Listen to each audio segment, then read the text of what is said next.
struggle in Africa could be traced as far back as in 1865. In 1865, many movements in West Africa emerged. One of the movements that emerged at that time was referred to as the Youth Movement of 1930s. The youth movement emerged in Accra as well as.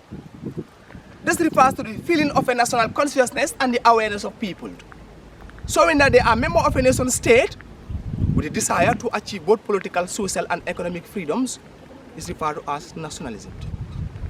Nationalism is also referred to as a patriotic sentiment on the part of a group of Africans who were held together by a bond of contention or by a bond of common language and common historic experience, to assert their right to live under the governments of their own making, with a desire to attain both political, social, and economic freedoms is referred to as nationalism. The beginning of nationalist struggle in Africa could be traced as far back as in 1865. In 1865, many movements in West Africa emerged. One of the movements that emerged at that time was referred to as the Youth Movement of 1930s. The youth movement emerged in Accra as well as in Nigeria.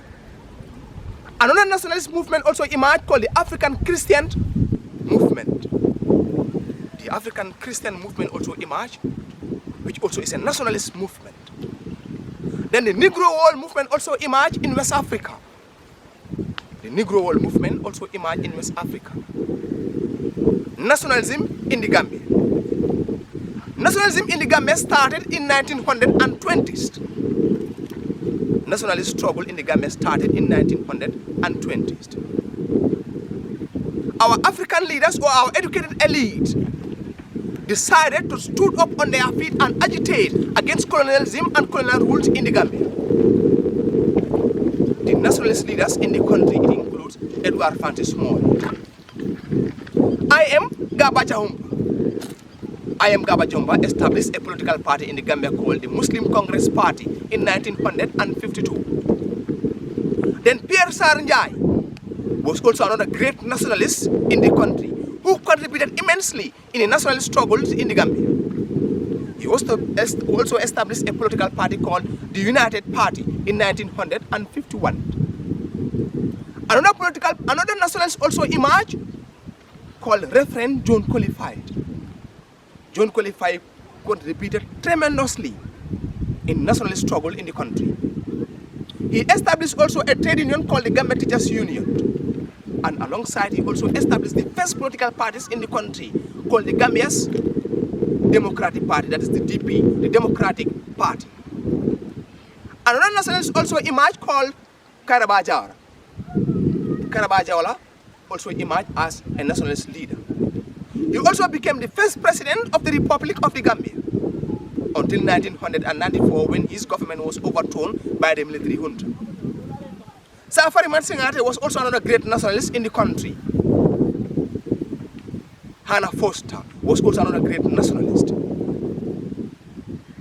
Hassan Musa Kamara was also another great nationalist in the country. Hassan Musa Kamara also played a very important role in the country. Sir Samuel John Foster was also another great nationalist.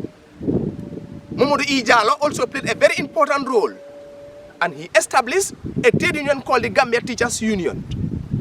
And this Gambian Teachers Union organized a successful strike in 1959 before the independent talks in London.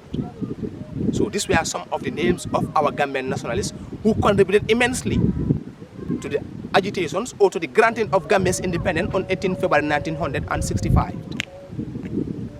The nationalist struggle in the country. Gambian nationalist leaders succeeded in opposing colonial rule or colonialism in the Gambia through the formations of political parties, trade unions, women groups, cooperative societies. They also educated the masses about the disadvantages of colonial rule and colonialism in the Gambia. They educated the masses about the disadvantages of colonialism and colonial rule in the country. They also attended conference or constitutional talks, both in the country and also outside the country. The colonialism development in Gambia was very, very slow. the Gambia was experiencing a very slow pace of nationalism development in the country. The reason why the colonial development or the nationalist development in the Gambia was very, very slow. One, lack of political awareness. During those times, most of the Gambia were not aware about politics. There were little awareness about politics in the country, which also contributed immensely to the slow pace of nationalism development in the country. Two, political division. There was political divisions in the country at that time, because the British decided to use themselves in order to rule the Gambian people. They excluded our political or our nationalist leaders from taking part in any political affairs of the state. So there was political development divisions, which also contributed to the slow pace of nationalist development in the country. Three, low level of natural resources. There were only little natural resources in the Gambia that the Gambian people could use in order to agitate for nationalist development or for their own independence. There was only few natural resources available in the country at that time, which also contributed greatly for the slow pace of national development in the country. Four, the size of the country. As the Gambia being the smallest country in West Africa, which also contributed immensely to the slow pace of development in the country.